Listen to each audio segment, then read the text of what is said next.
Saya sering bilang ke banyak kepala daerah, yang paling berbahaya itu bukan lawan politik, tapi zona nyaman setelah menang.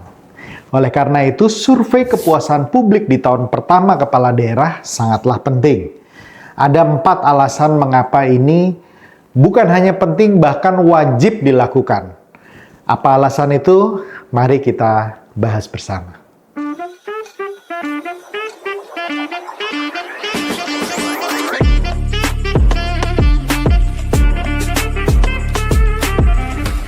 Hai Sobat Politician Academy, bertemu lagi dengan Bunga Sandra, Coach dari Politician Academy. Bagi kepala daerah terpilih, tahun pertama menjabat itu seperti bulan madu, seperti honeymoon. Semua masih memuji, semua masih memberikan kata-kata baik, semua terlihat berjalan baik. Tapi di balik itu ada tanda-tanda kecil, keluhan masyarakat yang pelan-pelan membesar. Tim mulai kehilangan arah dan rasa percaya publik yang menurun tanpa disadari. Banyak kepala daerah jatuh bukan karena korupsi, tapi karena tidak pernah tahu kapan rakyat mulai kecewa. Mereka baru sadar ketika survei elektabilitas jeblok, ketika program besar tak mendapat dukungan publik, dan ketika orang-orang mulai berkata, "Dulu kami percaya, sekarang kami ragu." Padahal semua itu bisa dicegah. Kalau sejak awal Anda berani mengukur, bukan mengukur proyek, tapi mengukur kepercayaan publik. Survei kepuasan publik itu seperti tes kesehatan kepemimpinan. Anda bisa menunda, tapi konsekuensinya akan jauh lebih sakit. Survei kepuasan publik itu bukan ancaman, itu justru alat ukur kejujuran kepemimpinan. 4 hal yang membuat survei kepuasan publik itu wajib dilakukan oleh setiap kepala daerah.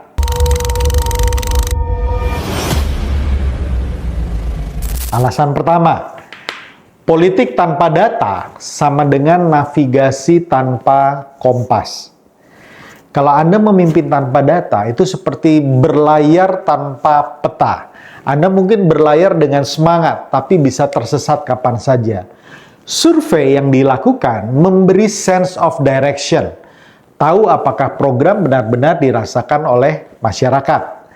Banyak kepala daerah jatuh bukan karena gagal bekerja, tapi gagal membaca persepsi publik. Rakyat menilai bukan berdasarkan niat yang baik atau niat semata-mata, tapi impact dan persepsi.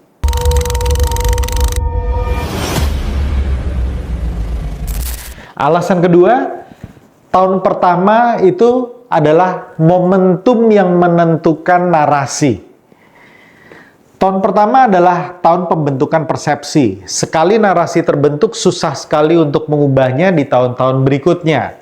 Survei di tahun pertama, survei awal memberikan insight apakah masyarakat percaya kepala daerah bekerja atau masih skeptis.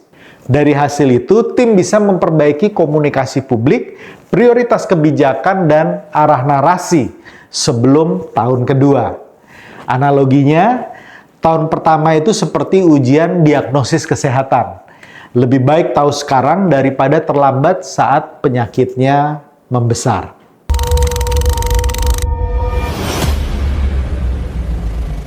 Alasan ketiga, rakyat bukan sekedar objek, tetapi mitra evaluasi. Rakyat bukan hanya penerima kebijakan, mereka adalah penguji moral dari setiap keputusan pemimpin. Survei adalah bentuk kerendahan hati politik dari pemimpin. Dengan bertanya kepada publik, kepala daerah menunjukkan sikap mau belajar dan membuka diri. Jadi bukan kepala daerah ini yang selalu benar, yang selalu pasti bisa memuaskan rakyatnya. Belum tentu seperti itu. Nah, survei ini membangun kepercayaan atau trust capital. Modal politik yang jauh lebih kuat daripada modal baliho atau iklan yang ada di mana-mana.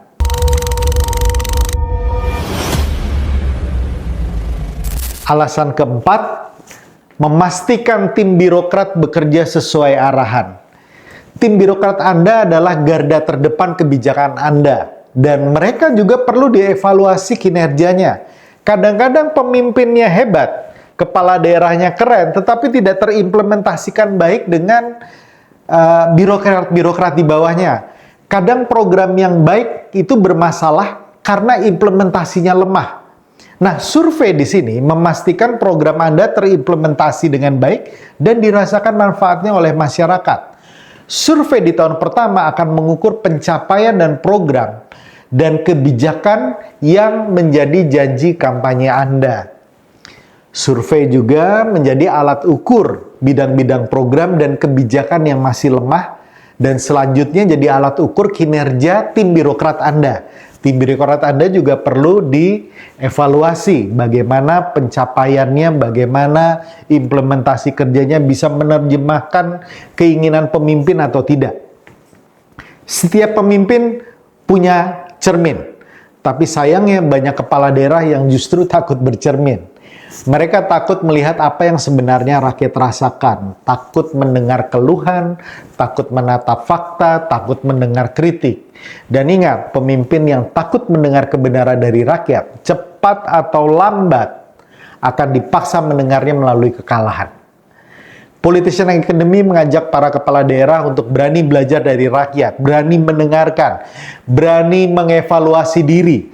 Tahun pertama adalah waktu emas untuk membangun kepercayaan itu, bukan sekedar menjalankan janji-janji politik.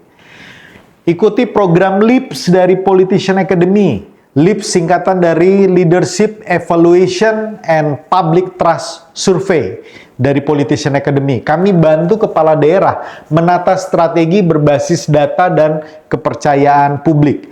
Lakukan LEAPS, survei kepuasan publik, karena pemimpin yang mau mendengar adalah pemimpin yang pantas diikuti. Salam kebangsaan.